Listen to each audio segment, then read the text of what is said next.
everybody, welcome to another edition of NoDQ&A video right here on NoDQ.com.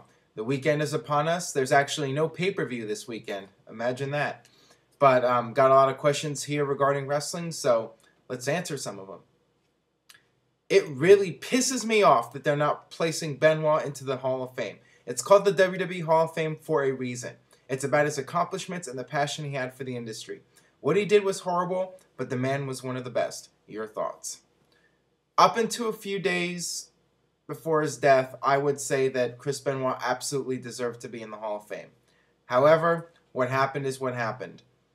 WWE is not going to glorify a murderer. Let's face it.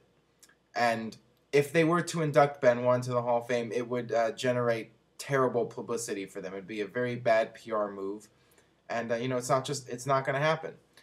Jim Ross said it best. Unfortunately, those last few days of Benoit's life are going to overshadow all of his accomplishments in the wrestling business, and that's just the way it is.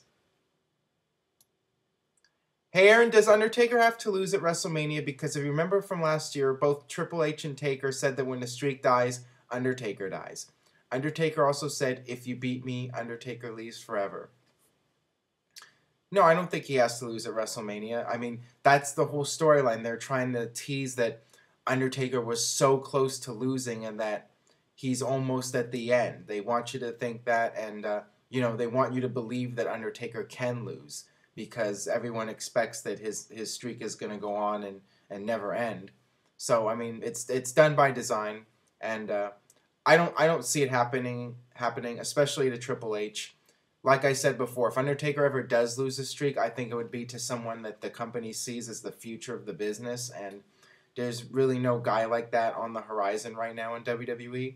I mean, Undertaker's not losing to somebody like Zack Ryder, so yeah, it's not going to happen to Triple H, and I wouldn't see Lesnar ending it or even Austin ending it. I think that the likelihood is Undertaker will finish his career undefeated at WrestleMania.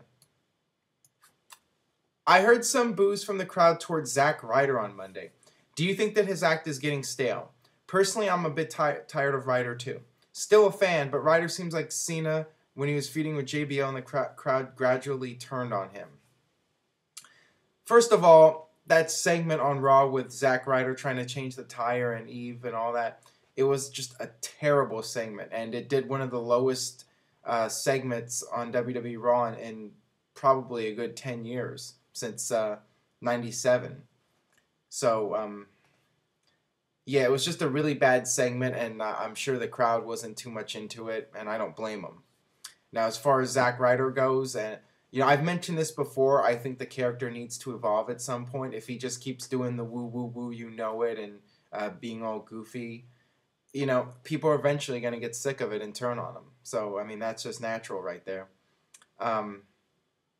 Yeah, just like I said, he needs to evolve. He needs to do something different and change his character up a little bit.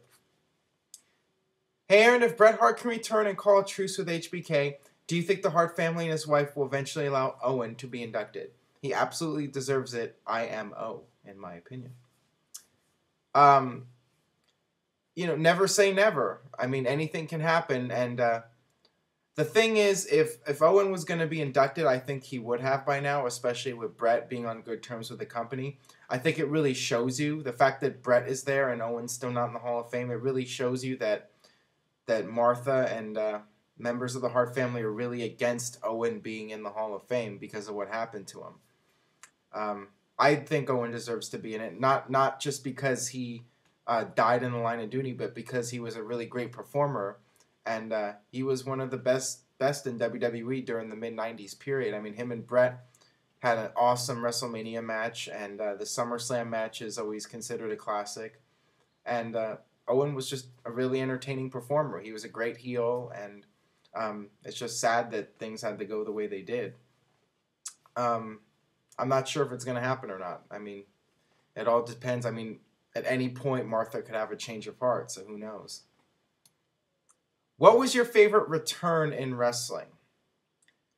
Well, I'm not so sure if it would be considered a return because he was going to a new company, but when Chris Jericho debuted on Raw, it was his return to television, and that was a big one for me. And Triple H coming back after the after the quad injury, and they did the Beautiful Day video promos and hyping him up. He came out in Madison Square Garden, got the huge reaction. Scott Steiner coming back at Survivor Series saying, "Give me the fucking mic." Those are the ones that stick out the most to me. I'm sure there's some other ones too. Hey Aaron, do you think WWE could have some kind of twist at Royal Rumble where Dolph Ziggler loses the championship but then enters the Rumble match near the end and wins?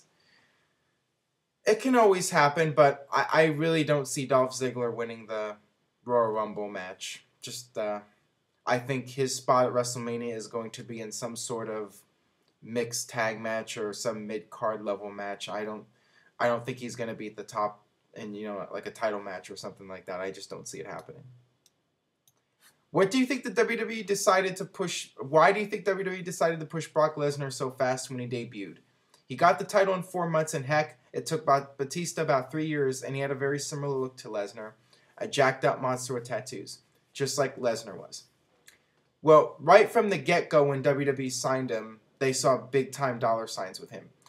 Brock Lesnar had just won the NCAA title in 2000, and that's when WWE made this big money offer to him. So they were paying him a lot of money to develop him as a superstar right from the beginning.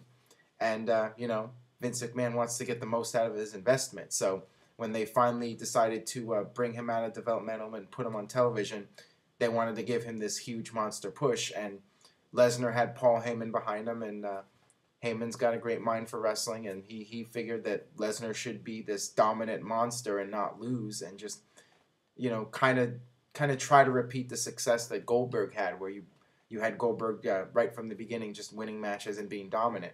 And it worked for Lesnar. It was, he was very believable as this monster.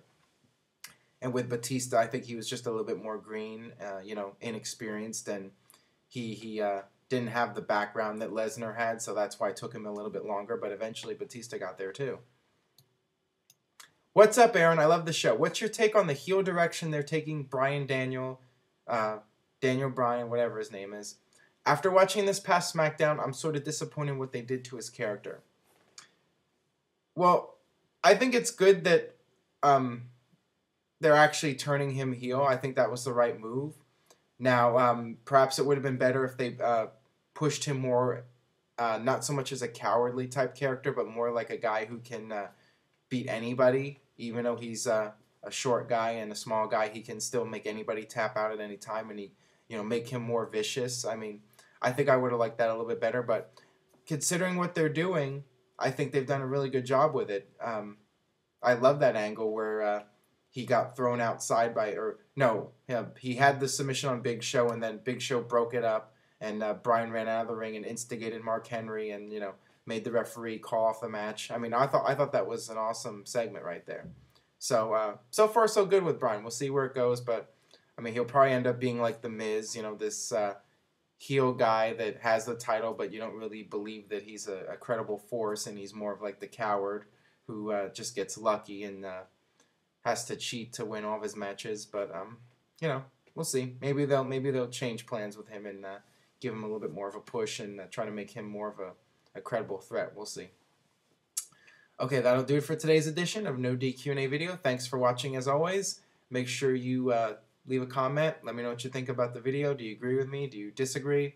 And please subscribe. Please spread the word. YouTube.com/NoDQCAW. And we'll see you next week for more No DQ&A video.